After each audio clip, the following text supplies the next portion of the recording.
Look, I'm gonna tell you something that's gonna make you think I'm a terrible person, but honestly, I don't care anymore because everyone's already made up their minds about me anyway. I'm Ellie. I'm 23, and 6 months ago I had what I thought was the perfect relationship with this guy, Daniel. Perfect meaning he didn't ask too many questions, didn't get jealous over stupid stuff, and basically let me live my life without constantly checking up on me, like some kind of security guard. Daniel was one of those quiet, steady types who worked from home doing something with computers, tech support, or programming or whatever. I never really paid attention to the details. What mattered was that he made decent money, lived alone in a nice apartment, and seemed genuinely happy just spending time with me. After dating guys who were either total control freaks or complete losers, Daniel felt like this perfect middle ground where I could finally relax and just be myself. We'd been together 6 months, and things were settling into this comfortable routine. I'd work my retail job during the day, he'd do his computer thing from home, and evenings we'd order takeout, watch Netflix, talk about random stuff. It wasn't exciting exactly, but it was peaceful. No drama. No fights about where I'd been or who I was texting. Daniel trusted me completely, which honestly was both refreshing and kind of funny if you knew my relationship history. The thing is, I've always been good at keeping different parts of my life separate. What happened with Trevor, Quinn, Holden, and Nash stayed in the past where it belonged. Daniel never pushed for details about my previous relationships, and I wasn't about to volunteer information that would just create problems. Why would I tell him about the messy endings, the cheating, the drama? That was old Ellie. This was new Ellie who'd learned from her mistakes and was ready to be in a mature, stable relationship. But here's what I didn't account for. I get bored easily. Not with Daniel specifically, because he was genuinely sweet and treated me well. But with routine. After 6 months of the same patterns every day, I started noticing other guys again. The cute customer at work who always flirted with me. The guy at the coffee shop who remembered my order and smiled like he was interested in more than just serving me caffeine. My neighbor who'd moved in recently and always seemed to be outside when I was coming or going. I wasn't planning to do anything about these little attractions. I'm not some kind of monster who deliberately sets out to hurt people, but I also wasn't making any effort to shut them down either. When the customer asked for my number, I gave it to him just as friends. When the coffee shop guy suggested we hang out sometime, I said maybe. When my neighbor invited me over for drinks, I said I'd think about it. Looking back, I can see that I was already setting up my backup options without really admitting it to myself. That's just how I operate. I like having choices, having people interested in me, having doors I can walk through if my current situation stops working for me. It doesn't mean I don't love Daniel. It just means I'm practical about relationships and what happens when they run their course. The night everything changed started so normally it's almost laughable. Daniel had been working on some big project all week and was finally done, so he decided we should celebrate. He bought this expensive bottle of wine he'd been saving, cooked dinner instead of ordering out, lit candles, the whole romantic setup. I remember thinking how sweet he was being, how lucky I was to have someone who actually made an effort to make me happy, instead of just expecting me to be grateful for their presence. But I also remember thinking how naive he was, how he had absolutely no idea who I really was or what I was capable of. Daniel saw me as this honest, straightforward person, because that's what I'd shown him. But the real me? The me who'd cheated on every serious boyfriend I'd ever had? That version was completely hidden from him, and sometimes I wondered what would happen if he ever found out. That's when the wine started hitting me harder than usual. Daniel was asking about my day, my week, just normal couple conversation. But then he started asking about my past relationships. Nothing invasive or suspicious, just curious questions about how long they'd lasted, why they'd ended, what I'd learned from them. The kind of getting to know you better talk that couples have when they're getting more serious and thinking about a future together. And that's when my mouth decided to completely betray me. So there I was, wine making my tongue loose and my judgment questionable, and Daniel's asking these innocent questions about my relationship history. At first, I was giving him the usual vague answers I'd perfected over the years. We just grew apart. Timing wasn't right. We wanted different things. You know, the standard breakup explanations that sound mature and reasonable without actually explaining anything real. But Daniel kept asking follow-up questions in that gentle, genuinely interested way of his. What kind of different things? How did you know you were growing apart? Was it hard to end things? He wasn't being nosy or suspicious, he was just trying to understand me better. And the wine was making me feel chatty and reckless, and like maybe it was time someone knew the real me instead of this carefully edited version I'd been presenting. I don't know what came over me. Maybe it was the alcohol, maybe it was this weird urge to shock him and see how he'd react to the truth. Or maybe I was just tired of pretending to be someone I wasn't. But I started telling him what actually happened in my previous relationships. You want to know why Trevor and I broke up? I heard myself saying. I cheated on him. With his roommate Marcus multiple times. In their apartment while Trevor was at work. Daniel's expression didn't change much. Just got a little more focused. So I kept going. And Quinn? I was seeing his best friend behind his back for 3 months before Quinn found out through someone else. Holden caught me texting another guy, but honestly, I was already planning to break up with him anyway, so it didn't really matter. The words were just pouring out of me like I was confessing to a priest, except the priest was my boyfriend who had no idea what kind of person he'd been sleeping next to for 6 months. I could see Daniel getting quieter and quieter, but I couldn't stop myself. It felt good to finally tell someone the truth about who I really was. And Nash, I continued, refilling my wine glass. Poor Nash thought we were going to move in together. He was literally showing me apartment listings and talking about getting a joint bank account. Meanwhile, I was meeting up with this guy from my gym 3 times a week. For months. By the time I finished talking, I'd basically confessed to cheating on every serious boyfriend I'd ever had. 4 different guys, 4 different relationships, 4 different ways I'd betrayed their trust and broken their hearts. And the crazy part?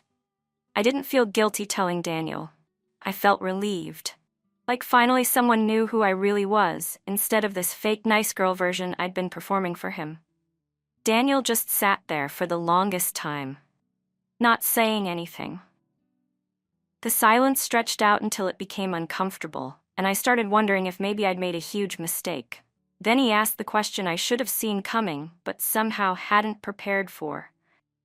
So what makes you think you won't do the same thing to me? And you know what I told him? I said it was different with him. That I'd matured since those other relationships. That I loved him in a way I'd never loved anyone else. All the things I'd probably said to boyfriend number 3 and boyfriend number 4 when they'd gotten suspicious or started asking questions. But in that moment, wine drunk and feeling emotional and vulnerable, I actually believed what I was saying. Those guys weren't right for me, I explained. I was young and didn't know what I wanted. But with you, everything's different. You make me want to be better. I reached across the table and took his hand. I would never hurt you the way I hurt them. What we have is real. Daniel didn't pull his hand away, but he didn't squeeze mine back either.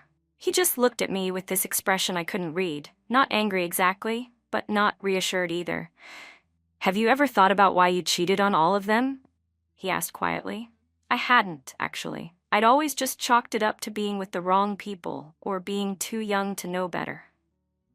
But sitting there with Daniel looking at me like he was trying to solve a puzzle, I realized I'd never really examined my own patterns. I just moved from relationship to relationship, making the same mistakes over and over without ever stopping to figure out why. I don't know, I admitted. I guess I just wasn't ready to settle down with any of them. And you think you're ready now? With you? Yes, absolutely. But even as I said it, I could hear how it sounded, like something I'd probably said before to someone else. And for the first time that night, I started to worry that maybe I'd revealed too much, too fast, and Daniel was going to decide I wasn't worth the risk. I woke up the next morning with that familiar sick feeling in my stomach that had nothing to do with the hangover. You know that feeling, when you remember saying something you probably shouldn't have? Except this time, I'd basically destroyed my entire relationship with one wine-fueled conversation. Daniel was already awake, sitting in the kitchen with his coffee and his laptop, and when I walked in, wearing one of his t-shirts and trying to look cute and apologetic, he barely glanced up from his screen. That's when the real panic set in. In 6 months together, Daniel had never given me the cold shoulder. He wasn't a moody or dramatic person. If something was bothering him, he'd just say so and we'd talk about it. I tried to play it off like I didn't remember much from the night before, hoping maybe he'd just drop the whole thing and we could go back to normal. God, I was so drunk last night, I said, laughing a little and going to pour myself coffee. I hope I didn't say anything too embarrassing. But Daniel wasn't having it. He looked at me with this expression I'd never seen before. Not angry exactly, but disappointed. Maybe disgusted. You don't remember telling me about cheating on every boyfriend you've ever had? The coffee mug felt heavy in my hands. I could have come clean then, could have had an honest conversation about my past and why I'd made those choices and what it meant for our relationship. But instead, I did what I always do when I'm backed into a corner. I got defensive and started making excuses. That was different, I told him, sitting down across from him at the kitchen table. Those relationships weren't real relationships. I was young and stupid and didn't know what I wanted. I was just figuring myself out. Daniel closed his laptop and looked at me directly. Paisley, you cheated on 4 different guys. That's not figuring yourself out. That's a pattern. It's not a pattern, I shot back, even though obviously it was. It's just coincidence. Those guys weren't right for me. So subconsciously I was sabotaging those relationships because deep down I knew they weren't going to work out anyway. So cheating was your way of ending relationships you didn't want to be in? No, that's not what I'm saying. I was getting frustrated because he was twisting my words and making me sound worse than I was. I'm saying I wasn't in love with any of them the way I'm in love with you. What we have is completely different. Daniel, you have to know that. He was quiet for a long moment, and I thought maybe I was getting through to him. Then he asked me point blank, "Have you cheated on me?" And here's where I made my second big mistake.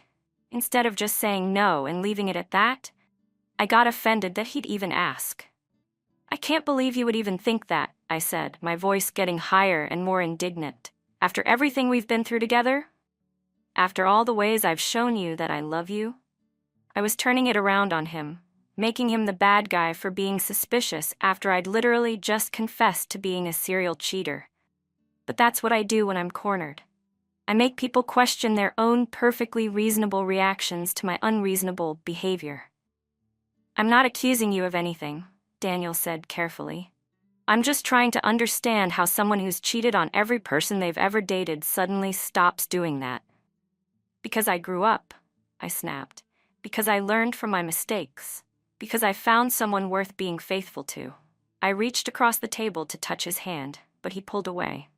"Please don't let my past ruin what we have. I swear to you, I'm not that person anymore." The conversation went in circles for over an hour. Him asking logical, reasonable questions about my history and my behavior patterns. Me deflecting and getting emotional and trying to make it about how much I loved him and how different our relationship was. Finally, I started crying, not fake tears, but real ones, because I could feel him slipping away from me, and I genuinely didn't want to lose him.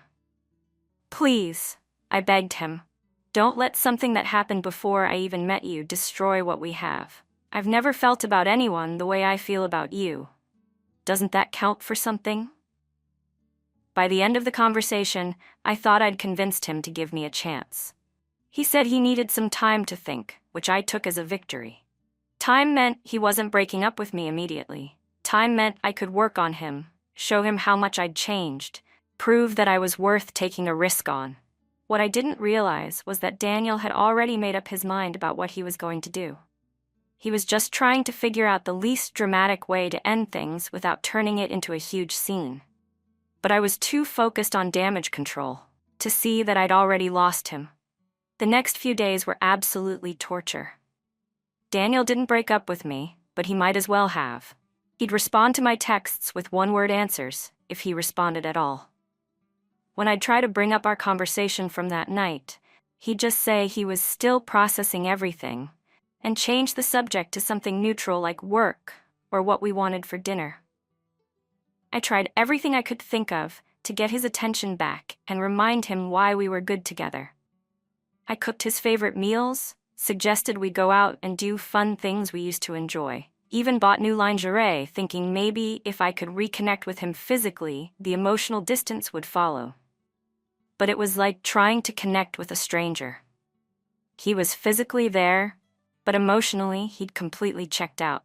The worst part was not knowing what he was thinking or what his plan was. With my previous boyfriends, when they found out about my cheating, there were big dramatic confrontations, screaming matches where I could at least gauge how angry they were and figure out how to respond.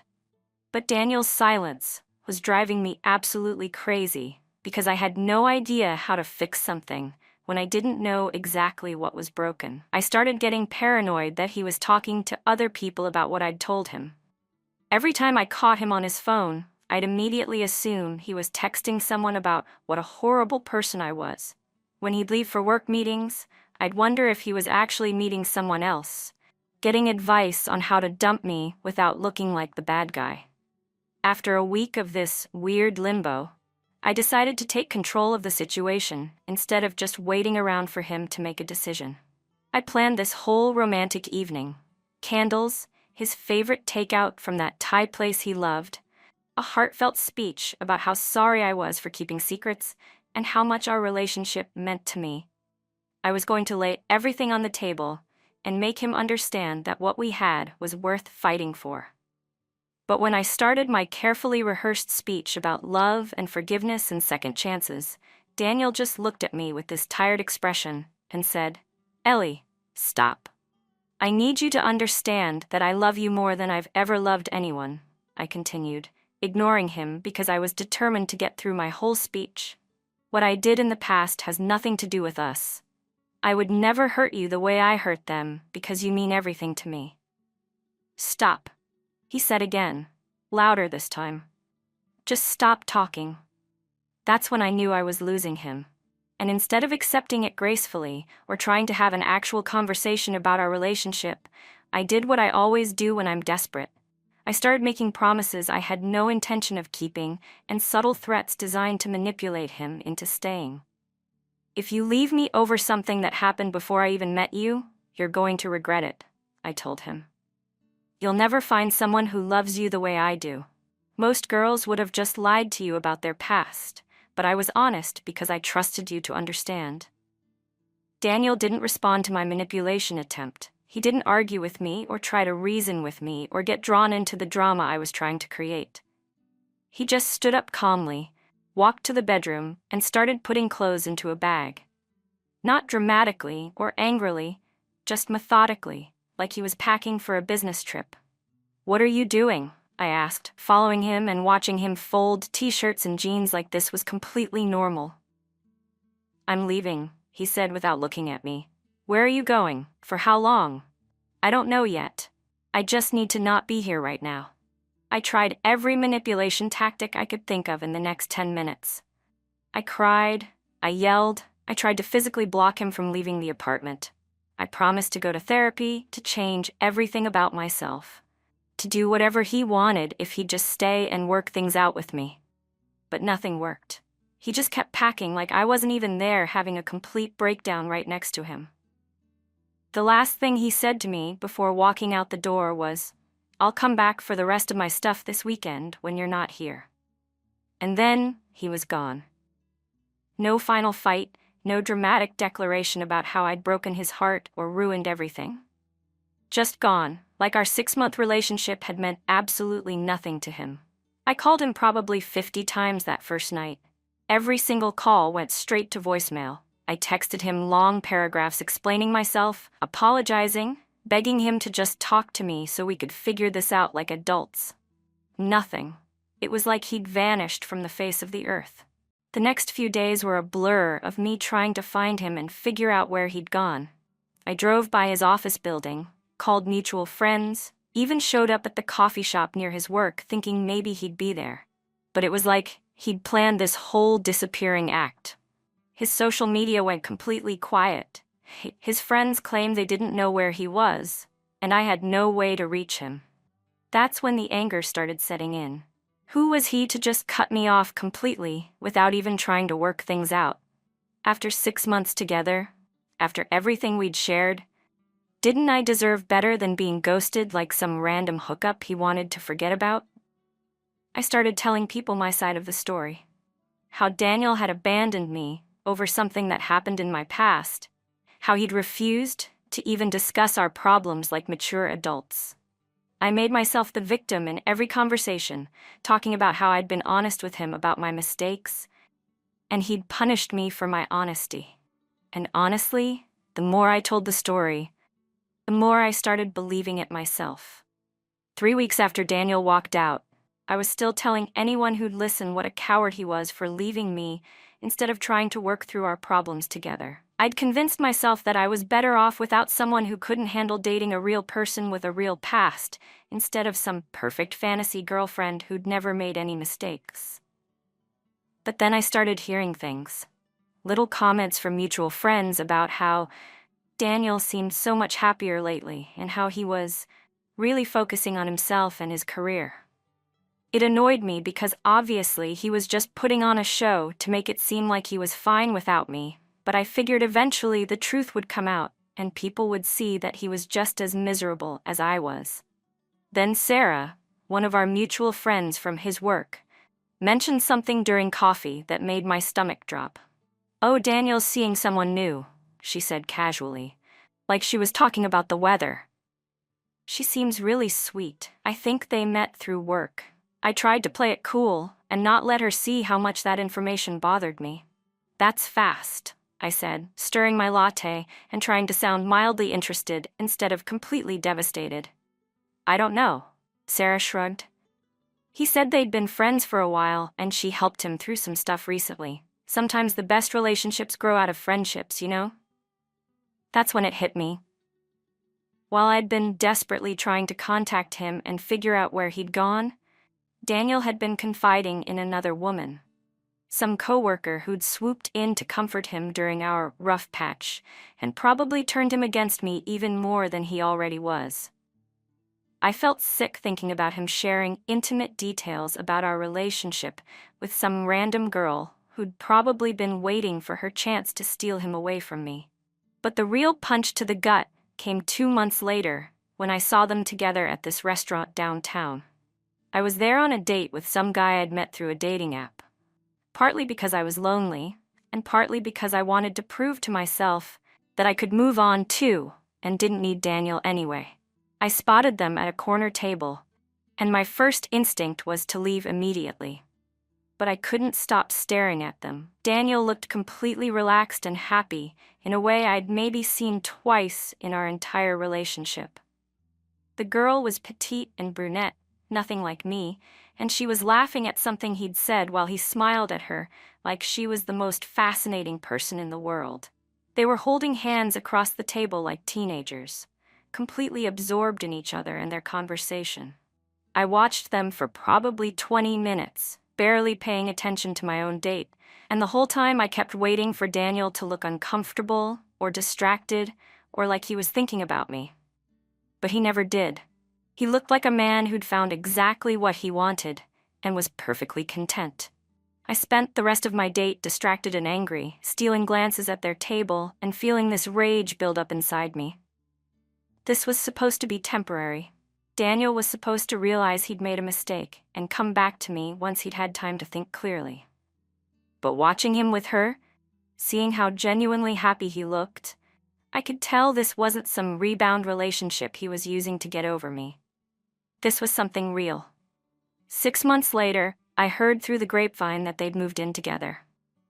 A year after that, someone mentioned they were engaged.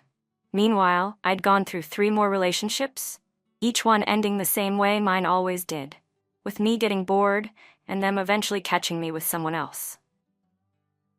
Even now, 2 years later, I still check Daniel's social media sometimes just to see what he's up to. He looks genuinely happy with his wife. They travel together, have this whole group of couple friends, post pictures from dinner parties and weekend trips, and all that domestic bliss stuff I used to make fun of when we were together. And the worst part? I know I could never have that kind of relationship with anyone because I don't actually want it. I want the excitement of new attraction, the thrill of secret relationships, the power that comes with keeping people guessing about my intentions. But I'm not going to sit here and pretend I'm the villain in this story. Daniel knew who he was getting involved with when he started dating me. Maybe not the specific details, but he knew I wasn't some innocent girl next door who'd only been with 2 guys and saved herself for true love. And when I was finally honest with him about my past, when I trusted him enough to tell him the truth about my previous relationships, he couldn't handle it. That says more about his character than mine.